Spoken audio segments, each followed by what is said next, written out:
ফ্লেভারের দইটা আমরা পাইতাম, যেটাতে একদম ন্যাচারাল একটা ফ্লেভার থাকে, কোনো কালার ইউজ করে না। সো আমি এটা দেখার পরে আমার কাছে মনে হচ্ছিল যে এটাতে কালারটা একটু ডিফারেন্ট মনে হচ্ছে, সো ট্রাই করি। ট্রাই করার পরে এতটা ক্রিমি একটা ভাইব আসতেছে এটা থেকে, আর তার সাথে দইয়ের যে একদম রনেস, মানে লাইক আপনি দুধের একটা স্মেল পাবেন, এটা খুবই ভাল লাগবে। এই দইটা লাইক আমি যখন খাচ্ছি, এটা খাওয়ার কিছুক্ষণ পরে একটা পোড়া দুধের ফ্লেভার আসতেছে, এটা খুব ভালো লাগতেছে। মানে খাওয়ার পরে মনে হয় কি একটা পোড়া দুধের একটা স্মেল আসে। ওকে, সো আমার কাছে এই ছিল আজকে মোটামুটি ওভারঅল এক্সপিরিয়েন্স। আমরা শর্টকাটের মধ্যে একটা সাডেন ট্রিপ প্ল্যান করে এখানে চলে আসছি আলমদিনাতে খাওয়ার জন্য।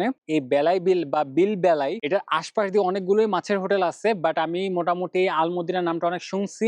আর এদিকে আর একটা হোটেল আছে যেটা হচ্ছে বিল বেলাই বা কিছু একটা, এটা মোটামুটি আমি টঙ্গী বা পূর্বাচল হয়ে আসলে আগে ওইটা পড়ে, তারপর হচ্ছে একটু সামনের দিকে আসতেই আলমদিনার লোকেশনটা। আমি আপনাদেরকে বলবো যে এখানে আশেপাশে ঘুরলে অনেকগুলো মাছের হোটেল পাবেন, সব জায়গায় ট্রাই করতে পারেন এবং ট্রাই করে আমাকে কমেন্টে জানাবেন কোন মাছের হোটেলের খাবারটা বা মাছের রান্নাটা